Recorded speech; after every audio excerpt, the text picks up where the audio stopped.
Evet, şimdi Riquewihr kasabasından çıktık. Yaklaşık 20 dakikalık bir yolculukla Kaiserberg kasabasına geldik.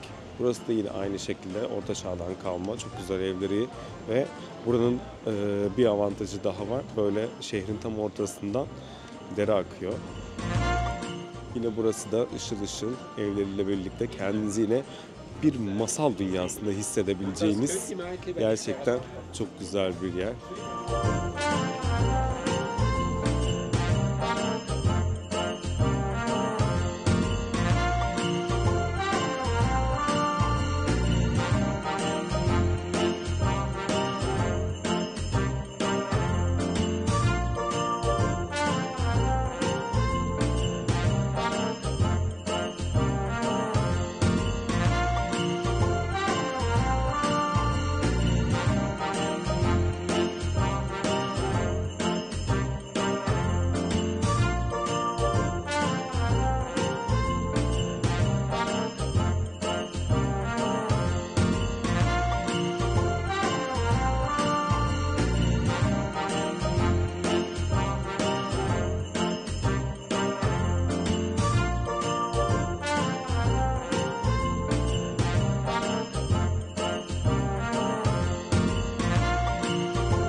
Yine böyle küçük pastaneler var.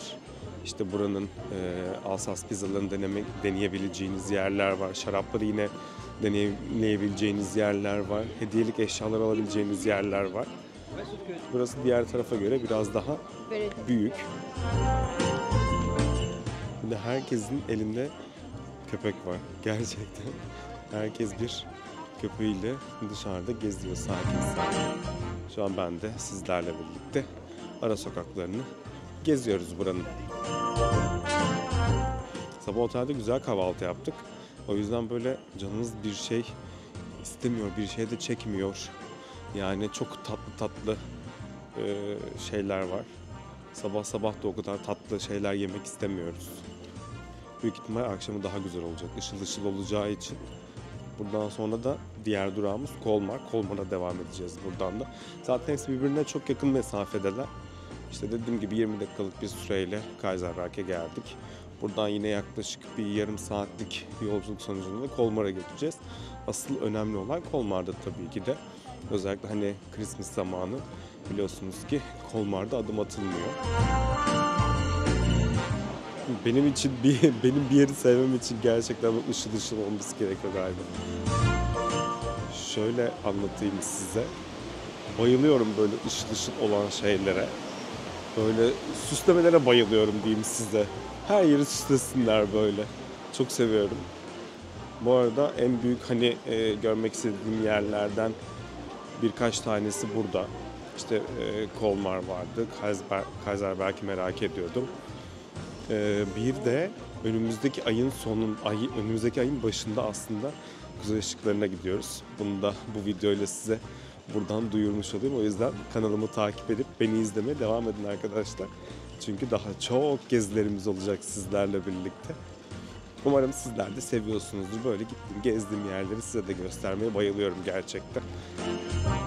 Umarım size de bir fikir oluyordur. Çünkü ben gerçekten bir yere gitmeden önce YouTube'da açarım, bakarım böyle. Bazı videoları çok beğenmiyorum ama bazı videolar gerçekten çok güzel, özenle çekilmiş videolar oluyor. O yüzden orada hani en azından bir fikir edinmiş oluyorum gideceğim yere dair olarak. Devam ediyoruz. Bir de her yerde şu üzerimdeki atkıya benzer atkılardan var. Ben böyle büyük işte yorgan gibi atkıları çok seviyorum. Almak için kendimi çok zor tutuyorum çünkü 30 euro tanesi. Ama bunlar gerçekten hiç üşütmüyor. İşte şey yapmıyor. Bakın burada yine bir patiseri var. Hemen onun yanında da yine bir patiseri var. Pastane var. Hediyelik eşyalar var.